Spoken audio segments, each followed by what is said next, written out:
Bonjour à tous. Dans cette nouvelle vidéo, je vais vous parler de la découverte d'un nouveau système de propulsion qui ne repose pas sur l'utilisation d'hélices et encore moins de turboréacteurs pour faire avancer un avion. Je parle bien entendu de l'antigravitation qui, comme le mot l'indique, annule la gravité en permettant aux machines de s'élever dans les airs. La science-fiction a souvent repris ce thème de l'antigravitation pour évoquer le système de propulsion des appareils dans le futur. Par exemple, dans les films comme Blade Runner, La Guerre des Étoiles et Le Cinquième Élément, on nous présente des villes futuristes dans lesquelles dominent des gratte-ciels gigantesques, au milieu desquels circulent des milliers de voitures volantes. On nous ne précise pas par quel miracle toutes ces voitures volent dans les airs, mais les scénaristes de tous ces films nous suggèrent que dans ce futur, le développement de la science aura permis d'inventer un nouveau système de propulsion qui ne repose plus sur l'utilisation des hydrocarbures, mais sur l'exploitation de puissants champs magnétiques qui annuleraient cette gravitation qui nous maintient à tous sur le sol. Lorsque nous évoquons le mot antigravitation, on pense souvent à toutes ces œuvres de science-fiction. Donc pour le commun des mortels, ce genre de technologie ne pourra exister qu'à une période futuriste. Or, il semble que depuis les années 50, voire un peu plus tôt avec Nikola Tesla, certains chercheurs autodidactes auraient découvert le principe de l'antigravitation. Et étrangement, leurs recherches se compléteront en permettant la fabrication de prototypes de plus en plus sophistiqués. Et certaines de leurs machines défieront les lois de la physique connues. L'antigravitation n'est plus vraiment un secret.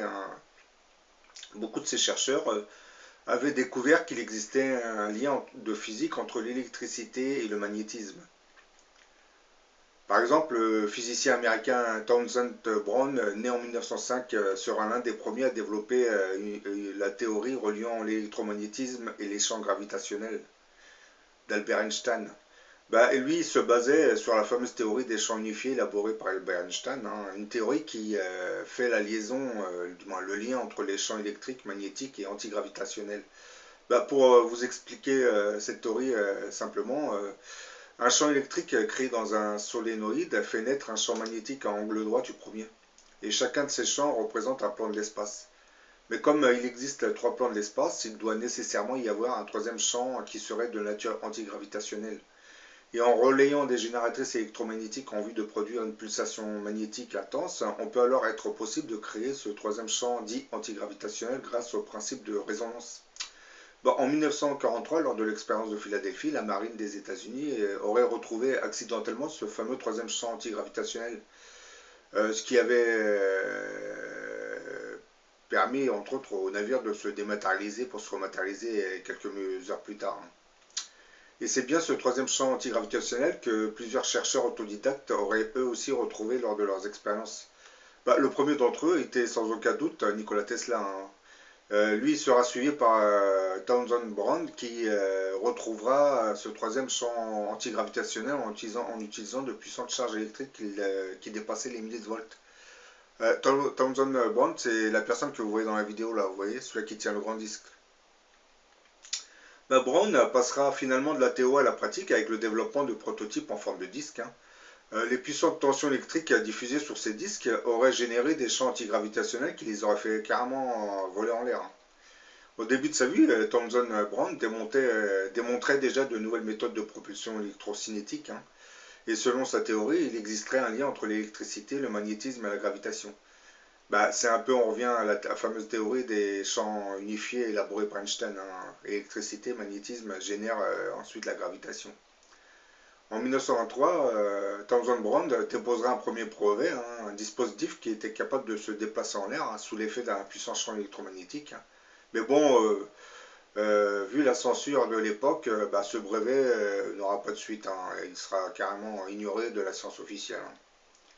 En 1927, alors qu'il occupait un poste de chercheur en astrophysique à l'observatoire de Swansea en Ohio, dans l'état de l'Ohio, Brown en profitera pour continuer ses fameuses expériences sur l'effet antigravitationnel généré par les conducteurs électriques soumis à de puissantes charges. Et pour cela, il mettra au point un dispositif composé d'un ensemble de disques d'aluminium de 33 cm de diamètre, chargés électriquement, séparés par un diélectrique en plexiglas. L'ensemble a été fixé aux extrémités d'un bras rotatif qui se mettait à tourner lorsqu'une tension de 26 000 volts était appliquée. C'est un peu ça le bras rotatif, il est là et les disques ils sont là. Vous voyez? Lorsqu'il appliquait la tension, ça commence à tourner, puis les disques qui commencent à s'élever. Et en 1930, Thomson Brown s'engagera dans la marine et entrera à l'école de radio navale de San Diego. Mais bon, lui, il s'attendait à ce qu'on l'affecte sur un navire, mais bon, il va recevoir l'ordre par le capitaine du commandant de la base de San Diego de rejoindre le laboratoire de recherche navale à Washington, puisque ses supérieurs savaient qu'il avait des antécédents de scientifiques, hein, des connaissances dans certains domaines. Jusqu'en 1950, il participera encore à de nombreux travaux scientifiques, hein, tout en appartenant à la Navy, hein, où il deviendra consultant du Pearl Harbor Navy Yard. Thomson Brown reprendra ensuite ses travaux sur la propulsion électrique, cette fois en utilisant des ailettes métalliques en forme de disque de 66 cm de diamètre, disposées sur un bras rotatif de 6 mètres. C'est un peu ce que vous voyez dans la vidéo. Il remarquera que lorsque le dispositif était chargé à 50 000 volts, hein, sous 50 watts, les disques se mettaient à tourner dans l'air à des vitesses folles, hein, de 5 mètres 5 par seconde. Reproduisant ensuite son expérience devant une délégation militaire en utilisant cette fois des disques de 1 mètre de diamètre, montés sur un bras rotatif de 15 mètres, il aura obtenu un résultat tellement spectaculaire que tout sera classifié top secret. À partir de ce moment, Thomson Brown ne retrouvera plus aucun soutien de la part de son gouvernement pour poursuivre ses essais en privé. Et on va le retrouver à Paris en 1955, où il deviendra physicien consultant pour la Société nationale de construction aéronautique. Et là, il va reproduire son expérience, y compris dans le vide. Et il constatera que les disques de son dispositif fonctionnaient encore mieux dans ces conditions, en atteignant des vitesses de rotation estimées à plusieurs centaines de kilomètres/heure. Mais bon, comme vous le savez, cette découverte restera confinée dans le secret des laboratoires. Les lois de la physique ne pourront expliquer ce phénomène antigravitationnel. Le gouvernement américain et français vont préférer ne pas trop divulguer cette information et s'arranger pour qu'elle ne soit pas connue du public. Mais bon, Thomson Brown ne sera pas vraiment le seul chercheur autodidacte à avoir fait le lien entre l'électricité, le magnétisme et l'antigravitation. Euh, Thomas Searle, lui, est un autre chercheur autodidacte qui découvrira ce phénomène antigravitationnel grâce à deux rêves. Thomas Searle naîtra le 2 mai 1932 dans une famille anglaise très pauvre. Et à l'âge de 4 ans, il sera séparé de son frère et de sa sœur et placé dans une famille d'accueil. À partir de l'âge de 4 ans et demi, jusqu'à ses 10 ans, il expliquera aux journalistes qui l'interviewaient qu'il s'était mis à faire deux rêves par an, dont l'un était la suite de l'autre. Un message en deux parties. Et à 10 ans, il avait pensé que ces fameux rêves devaient avoir un sens et il avait essayé de les interpréter. À l'âge de 14 ans, il commencera à regrouper tous les plans qu'il avait vus dans ses rêves, et ensuite il se mettra à les réaliser sur le plan matériel. Il finira par construire un petit générateur qu'il appellera un SEG, qui sont les initiales de Space Energy Generator. C'est une sorte de générateur d'énergie qui puisait son énergie à partir du vide. Son générateur est en fait constitué d'un système rotatif composé d'une combinaison d'éléments en cuivre et d'aimants. C'est un peu ça, vous voyez. Vous aviez un truc cuivré, et autour vous avez des sortes de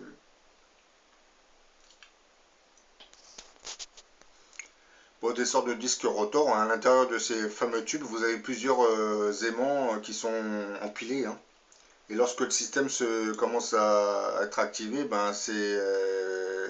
ces tubes dans lesquels on a inséré les aimants, les disques rotors, vont se mettre à tourner de plus en plus vite.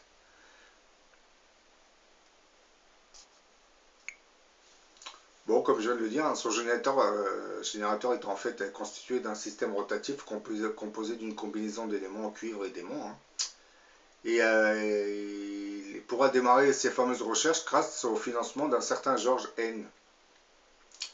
Son premier générateur, monté au domicile de ce George N, se mettra alors à accélérer lorsque Thomas Searle placera les rouleaux sur les plaques. C'est ça les fameux rouleaux, ce que vous voyez là. Les plaques en cuivre, c'est ce que vous voyez là.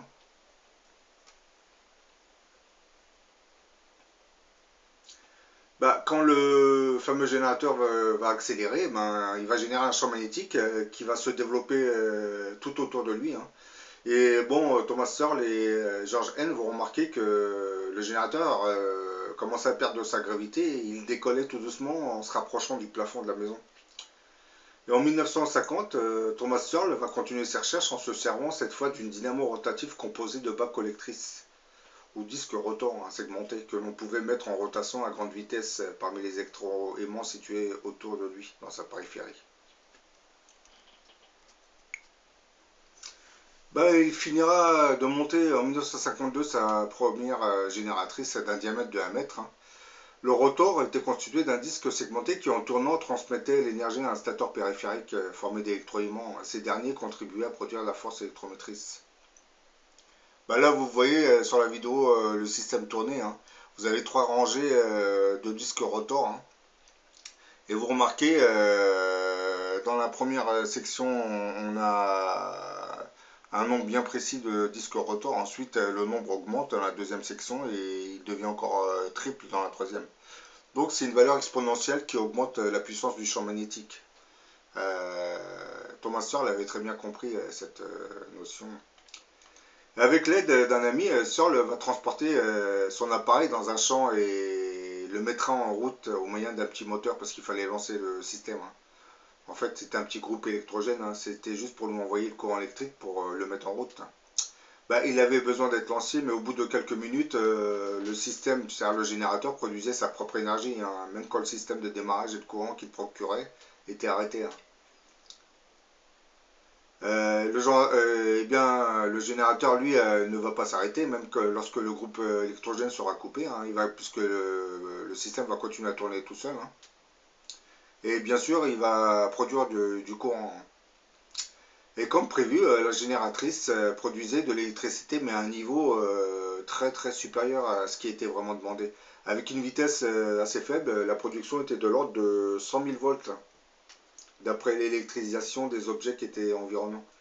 Bah, assez rapidement, le million de volts sera dépassé, hein, produisant un crépitement et une odeur d'ozone, hein. C'est là que Thomas Searle va découvrir que non seulement l'appareil finissait par être autonome et à produire sa propre énergie électrique, mais en plus, une fois que le générateur avait dépassé une certaine puissance, l'énergie produite à la sortie excédait celle fournie en entrée pour mettre en marche le système, hein. Puisque dès que le courant électrogène était coupé, ben, le générateur tournait tout seul ensuite. Ben, à partir de ce moment, la production d'énergie devenait limitée, hein. Et c'est à cet instant que le rotor se mettra alors à accélérer, puis le générateur commencera à s'élever de terre. Et comme il l'avait attaché au sol, et ben, il va rompre le cordon d'alimentation du groupe électrogène, hein, qu'il rattachait au moteur, hein, et celui-ci se mettra à flotter dans l'air en tournant de plus en plus vite et continuant à grimper jusqu'à une altitude de 20 mètres, à laquelle il se stabilisera, hein, quelque temps. Et il disparaîtra, ben, il va partir en flèche vers l'espace. Bah, tout autour du générateur, l'air était devenu rose fluorescent à cause de l'ionisation de l'air, hein, dans lequel circulait de l'électricité, hein. Et dans les parages, des récepteurs radio se mettront en fonctionnement à cause de l'induction électromagnétique générée par le générateur SEG. Bah, finalement, le rotor de la génératrice finira par s'emballer à une très très grande vitesse, hein. Et comme je viens de le dire, l'appareil sera propulsé vers l'espace à une vitesse incroyable. Bah, les travaux de Thomson Brown et ceux de Thomas Searle seront à leur tour complétés par les recherches d'un autre chercheur autodidacte, hein, Otis Carr. Lui, Otis Carr, il aurait reçu un enseignement de Tesla, hein. Et grâce à cet enseignement, il se lancera dans la fabrication d'une sorte de disque qui ressemblait par sa technologie à celui qui avait été fait par Thomas Searle.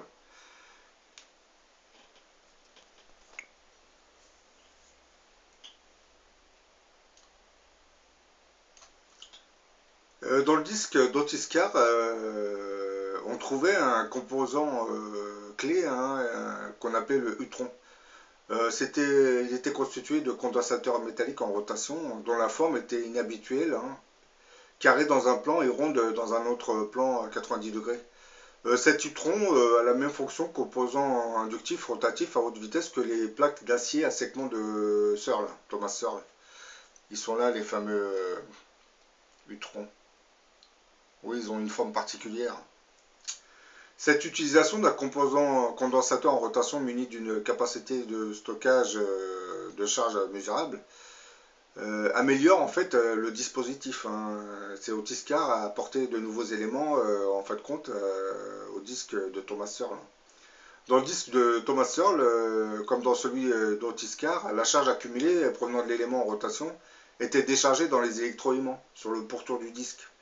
Sur le disque d'Otis-Carr, la zone plate contient des réserves de condensateurs uniformes qui font osciller les charges reçues par les aimants des bords.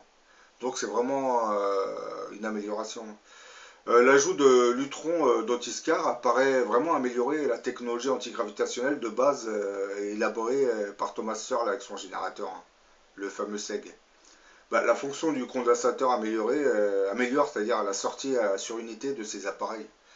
Il faut expliquer que Otis-Carr aurait testé des disques en intégrant des pilotes à l'intérieur. Et il explique que le système fonctionne, mais fonctionne encore plus que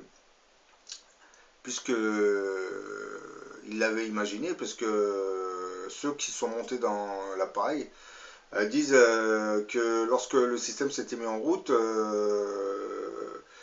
l'appareil dans lequel ils se trouvaient commençait à se dématérialiser. Ils avaient l'impression de toucher la matière, ils traversaient la matière. Et ensuite, ils expliquent qu'ils n'avaient même pas eu l'impression que l'appareil avait bougé, hein, puisque eux, à l'intérieur, ils n'avaient rien ressenti. Et l'appareil avait fait plusieurs kilomètres, c'était reposé. Mais bon, les recherches d'Otis-Carr seront finalement stoppées par le gouvernement américain, hein, qui lui demanderont d'arrêter immédiatement ses recherches sur la propulsion électromagnétique. Bien entendu, lorsque le gouvernement américain stoppe les recherches de ses chercheurs autodidactes, hein, ben, il les continue dans ses bases. C'est pour cette même raison que vous retrouvez d'étranges vaisseaux qui sillonnent notre planète, mais qui sont en fait une sorte de récupération des travaux de certains chercheurs.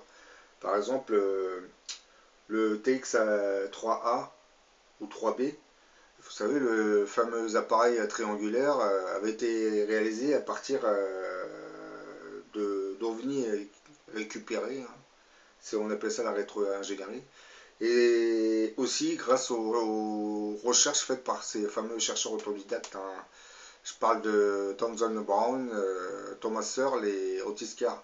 Et comme vous venez de l'entendre, hein, les travaux de ces trois chercheurs autodidactes se sont complétés, hein, pour nous apporter un système de propulsion de plus en plus efficace. Mais bon, concernant les voitures volantes, je pense qu'il faudra songer à ce genre de dispositif électromagnétique, hein. Et probablement que dans le futur, nos routes seront aménagées de manière à pouvoir faire léviter les automobiles, hein. Je pense que sous les voitures, vous aurez des bobines d'induction électromagnétique qui vont générer des champs, hein, et qui permettront aux appareils qui sont au-dessus de la route de léviter en l'air et de ne pas se déposer sur la route, hein, parce que je pense que dans le futur, les roues des automobiles vont disparaître, hein, parce que tous ces appareils léviteront en l'air.